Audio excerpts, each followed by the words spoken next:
নমস্কার বন্ধুরা, আবার একটা তোমাদের জন্য নতুন রেসিপি নিয়ে চলে এসেছি। বর্ষা পড়ে গেছে, চারিদিকে বৃষ্টি আর বৃষ্টি। এতদিন বৃষ্টি হয়ে বেশ ভালোই লাগছে, প্রচণ্ড গরম ছিল। তা এখন তো এবারে সবজির পরিমাণ কম, তাই আজকের রেসিপিটা হচ্ছে মোচার রেসিপি।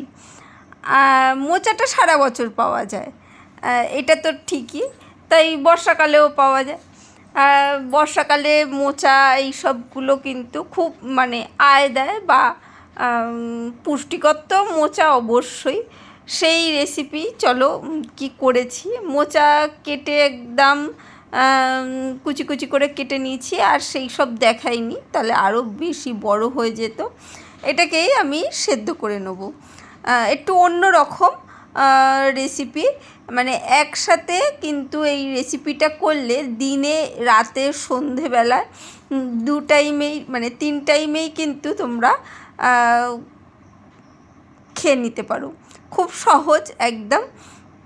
মোচাটা সেদ্ধ করে নিয়েছি, সেদ্ধ করে যতটা পাচ্ছি জল চিপে দিচ্ছি। একটু জল থাক, কারণ বলছি এখানে ডালও পিসবো, আর মিক্সিতে একেবারে জল ছাড়া যে কোনো জিনিসই পেশাই করা যায় না। এখানে ছোলার ডাল ভিজিয়ে রেখেছিলাম। যে পরিমাণ মোচা নেবে সেই পরিমাণই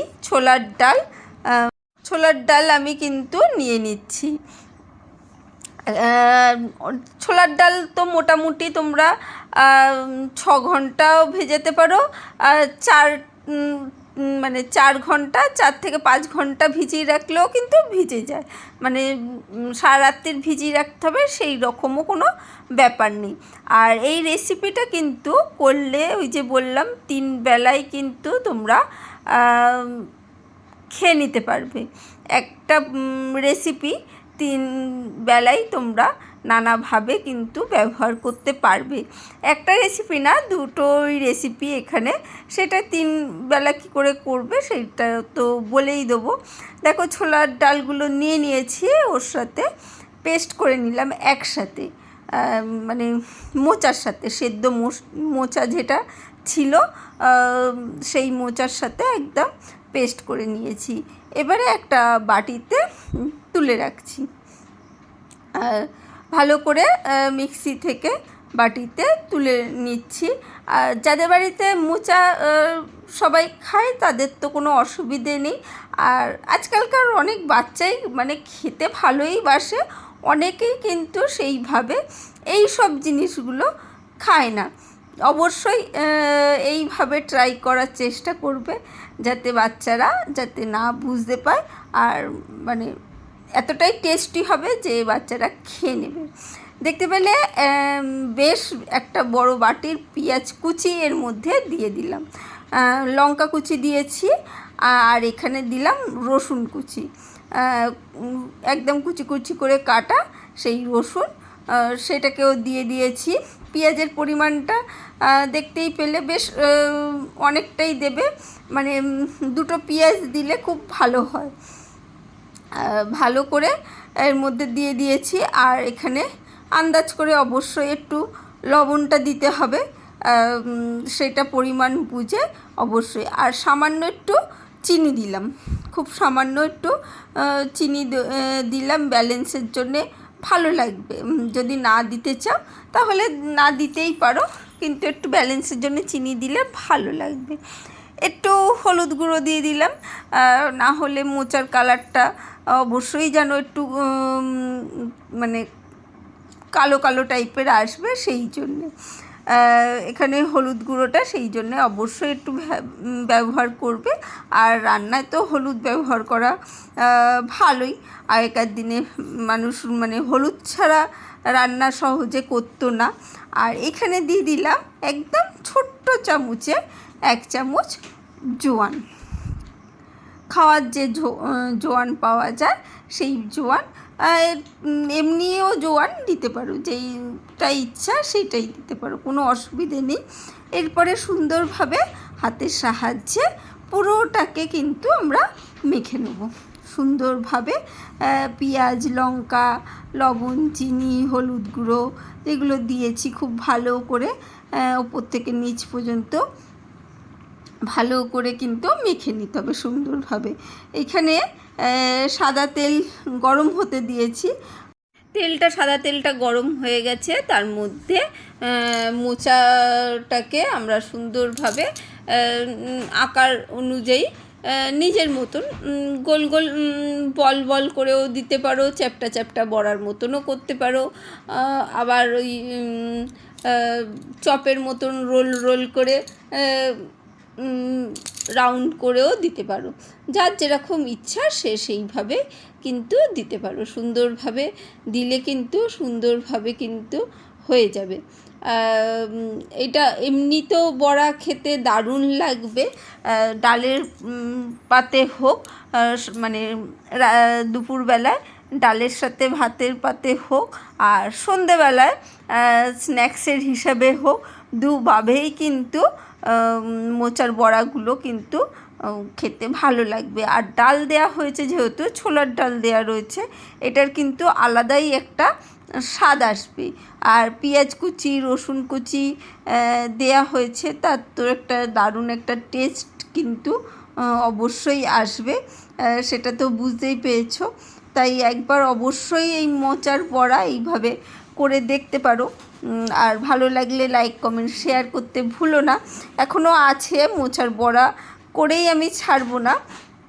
এইটাকে আমি তোমাকে বললাম তোমাদের 3বার খেতে পারবে, 2বার তো আমি বললাম, আর একবারের জন্যে বা রাত্রিরে মানে ভাতের পাতে হোক বা রুটির সাথে হোক এই বড়াটাই কিন্তু আমি ঝাল করব। তাহলে এক জিনিসেই কিন্তু তোমাদের 3 বেলার সমস্যার সমাধান হয়ে গেল। কারণ সারা বছরই আমাদের মেয়েদের প্রচুর কাজ থাকে, প্রচুর নানা দিকে কাজ, আর বর্ষাকালে কাজটা কিন্তু একটু বেড়েই যায়। জামা কাপড় দেওয়া, তোলা, শোকানো, ঘরের মধ্যে ফ্যান চালানো, নানা রকম কিন্তু কাজ থাকে। তার মধ্যে সবজির সমস্যা প্রচুর, আর কতই বা মাছ মাংস খাবে, এই সব নানা রকম সমস্যা থাকে। আর বাচ্চাদের তো নানা রকম জিনিস না খাওয়াতে শেখালে মনে হয় খুব অসুবিধে।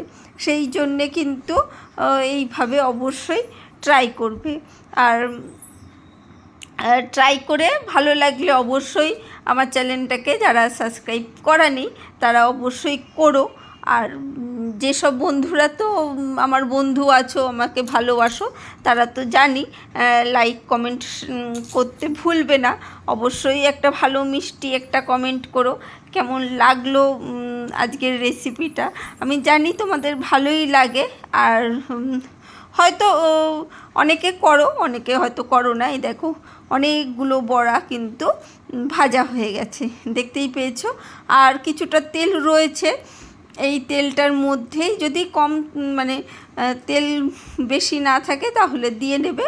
আমার তেল ছিল, ওই তেলের মধ্যেই এখানে আদা, রসুন, পেঁয়াজ আর কাঁচা লঙ্কা এই 4টে পেস্ট একসাথে করা রয়েছে। একসাথে পেঁয়াজ, আদা, রসুন আর কাঁচা লঙ্কার একটা পেস্ট করা ছিল, সেইটাকেই আমি তেলের ওপরে দিয়ে দিলাম এবং সুন্দরভাবে নাড়াতে থাকছি। ভালো করে একদম গ্যাসের ফ্লেমটা এখন মিডিয়াম রেখে কিন্তু কষাতে হবে সুন্দরভাবে। মিডিয়াম রেখে কেন, তাহলে কি হবে, মশলাটা যতক্ষণ কষাবে ততক্ষণ কিন্তু মশলার একটা মানে স্বাদ কিন্তু দারুণ আসে। সেই জন্যে আর খুব তাড়াহুড়ো করে যদি হাই ফ্লেমে মশলা কষাও তাহলে মশলার স্বাদটা সেই আসে না, মশলাটা পুড়ে যায়। একটু হলুদ গুঁড়ো তো দিয়েই দিলাম, দেখতেই পেলে, একটু লবণও দিলাম, না হলে তো টেস্ট আসবে না। তাই একটু হলুদ গুঁড়ো, একটু লবণ, একটু কাশ্মীরি লঙ্কার গুঁড়ো রঙের জন্যে দিয়ে দিলাম। যে যেরকম মানে ভালোবাসো আবার একটু লঙ্কার গুঁড়োও দিতে পারো যদি ইচ্ছা হয়। আমার ইচ্ছা নেই আর লঙ্কার গুঁড়োটা থাকে না, তোমরা জানোই আমার ঘরে কাশ্মীরি লঙ্কার গুঁড়োটাই থাকে। কোনো অনুষ্ঠানে যদি আসে লঙ্কার গুঁড়ো সেই প্যাকেটটা হয়তো থেকে গেল, তখন হয়তো আমি ব্যবহার করি, না হলে কিন্তু জানোই তোমরা আমি লঙ্কার গুঁড়োটা একটু ব্যবহার কমই করি। কাশ্মীরি লঙ্কার গুঁড়োটা ব্যবহার করি, কিন্তু লঙ্কার গুঁড়োটা ব্যবহার করি না। এটা যার যার ব্যাপার, দিতেই পারো। চলো ভালো করে কষিয়েছি আর দেখতেই পাচ্ছ কি সুন্দর তেলটা কিন্তু মশলা থেকে ছেড়ে গেছে, সুন্দর একটা রং এসে গেছে। খুব সামান্য একটু জল দিয়ে দিলাম, জল দিয়ে সুন্দরভাবে কিন্তু মশলাটাকে কষিয়ে নিচ্ছি। একটু জল দিয়ে সুন্দরভাবে কষিয়ে নিলাম। এবারে অল্প অল্প জল দিয়ে এইটাকে ভালো করে মিশিয়ে নেব। আর একটু ঠান্ডা লেগেছে তাই গলাটা একটু বসে যাচ্ছে, ধরে যাচ্ছে। এমনি জানি খুব একদম কোকিল কণ্ঠী নই, তবুও বললাম একটু গলাটা ধরে যায় এই ওয়েদারে, সবারই অবস্থা এই রকমই। চলো একটু সামান্য একটু গরম জল দিয়ে দিলাম, আন্দাজ করে, অবশ্যই ঝোলের আন্দাজ করে জলটা দিতে হবে। ভালো করে ফুটলে বড়াগুলো আমি টপাটপ কিন্তু এর মধ্যে দিয়ে দেবো। আর যেহেতু ডাল দেয়া রয়েছে আর যে কোনো বড়াই যেন একটু ঝোলের পরিমাণটা বেশি না থাকলে তাহলে ঝোলটা শুকিয়ে যায়, তাহলে বড়ার ঝালটা কিন্তু সেইভাবে হবে না।